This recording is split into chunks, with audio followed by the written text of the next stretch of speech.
Another performance of some authority from Felipe Massa here in the Spanish Grand Prix. His second consecutive victory for Ferrari, leading home Lewis Hamilton and Fernando Alonso, who crucially made a big mistake trying to take on Felipe Massa on the first corner. Robert Kubica taking fourth for BMW, and an excellent, outstanding drive from David Coulthard. Red Bull coming back to form, and David Coulthard takes fifth. Then came Nico Rosberg, Heikki Kovalainen, and significantly for Super Aguri, Takuma Sato, who claims their first World Championship point. But that podium for Lewis Hamilton, well, that's important as well. It's 4 podiums out of 4, and it means that he now takes over the lead in the Drivers' Championship after 4 rounds, 2 points difference.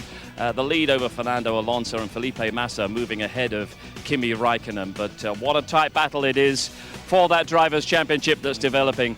But what we have seen, Mark Blundell, is a further underlining of Ferrari's superiority in terms of race pace. Definitely, and Ferrari have done a great job this weekend. It's been difficult to actually judge their pace, Steve, because on Friday we all looked at them and thought, well, they're so slow, their testing had been so good, and all of a sudden we thought they were sandbagging. I think actually, true to form, it looks that way, because in the race they were superior to everybody else on the circuit. How important was it in Fernando Alonso's mind that he took the lead on that first corner? He risked everything and was overambitious, wasn't he? Well, I mean, he got off the line very cleanly. He had a little bit of an exciting time going into one because Alonso positioned himself there, placed him up the curbing, and to be fair, Massa did the right thing. He just held his line. They actually touched at this point, and you can see Alonso just gathers a little bit of momentum going into turn 1. He squeezes Massa up onto that curb, and there they go. They touch each other.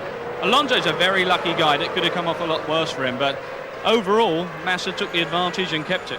And that action on the very first corner decided the shape of what was to come. Felipe Massa went on to take the win. Alonso in third place behind Lewis Hamilton, and they're gathered together now in the press conference to give all their views on this Spanish Grand Prix. Felipe, you said yesterday that it very much would come down to the first corner, to the start, and that defined the race for you.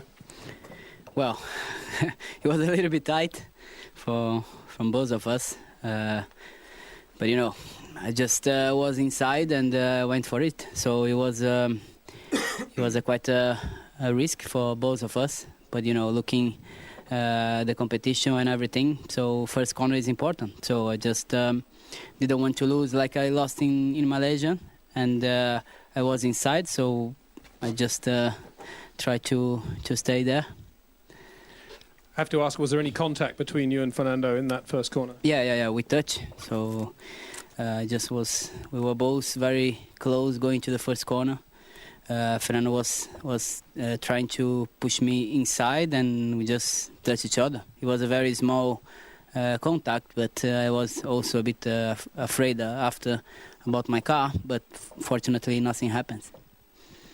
And it was a relatively straightforward race, but we did see a small fuel fire in your first pit stop. So I didn't know that, so it's not important anymore. So we finished with no problem. So if we had a little problem, I'm sure the problem was solved. Well, in the later stages of the race, let's talk about that. You made a relatively early second pit stop, but a trouble-free afternoon for you after that?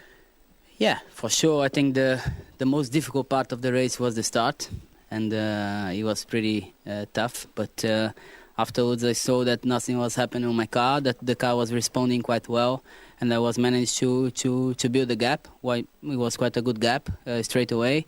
So after that, I had the race on my hands. So I was just concerned about the car, that, you know, it's the second race of the engine. But, you know, looking the gap I was building, I think the race was on my hands there. And perhaps some concern with your teammate Kimi having what we think is an electronic problem. Well, I really don't know what's happened with Kimi. I just heard my engineer tells me that Kimi was on trouble. So it's a shame for the Constructor Championship, because I know we could have finished really in a good position, even first and second. So let's try to do next time. Fantastic performance. Congratulations. Lewis, you take over that youngest driver to lead the championship mantle from Bruce McLaren, the man that founded the team for which you drive. Congratulations on that. A great first corner, I guess, from your point of view. Yeah, absolutely. I think going into the race, we knew he had a very good strategy. And at this track, you can't really overtake. So the key is to try and get the best position in the first corner. And so, yeah, the aim was to get as many places the first corner. And fortunately, I got past Kimi, but Fernando and Felipe touched, and I was able to get past Fernando. It was very close. I think when he came back on, he nearly hit me, but nevertheless, we managed to put it out. We didn't particularly have the pace of Felipe, but I think we another step closer. And as I said to him just now, we'll get him soon. Well, it turns out you had a little bit more fuel on board than Felipe at that point. Was that a critical issue at that point of the race?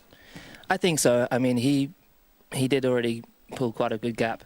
So, when he pitted in front of me a few laps before me, I knew I'd be quick, but I'd only gain back maybe 4 seconds.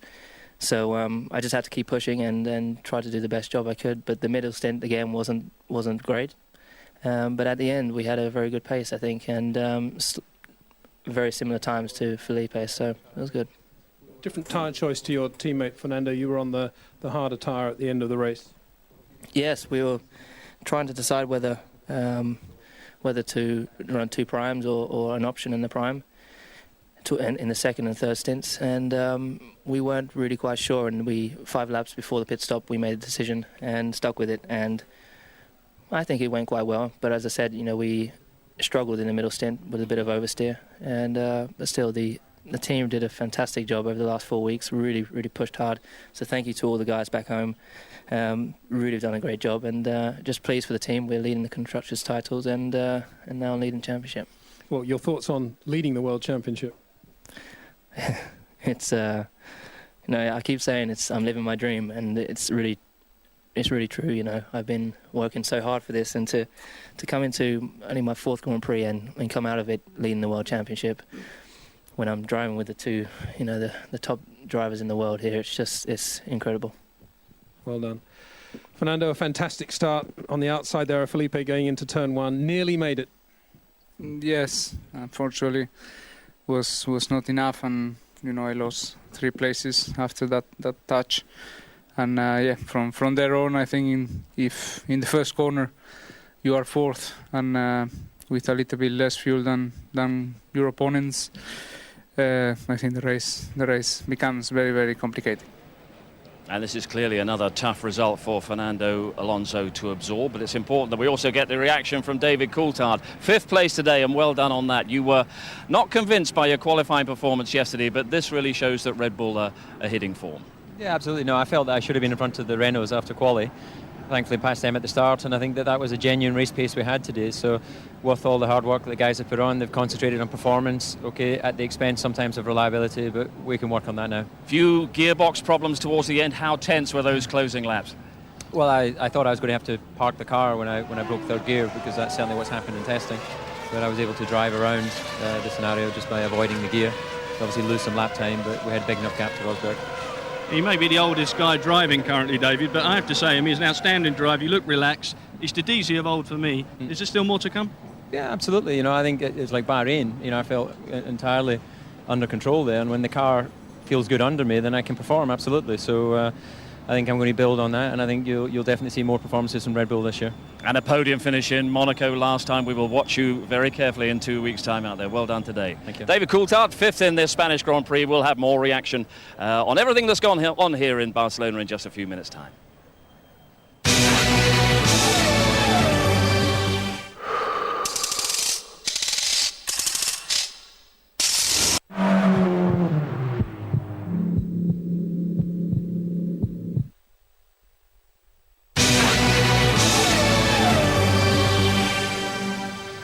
Felipe Massa has won the Spanish Grand Prix. Lewis Hamilton has taken over the lead in the World Championship, but we must, Mark, pay tribute to another splendid drive from Felipe today. Oh, Felipe, outstanding performance.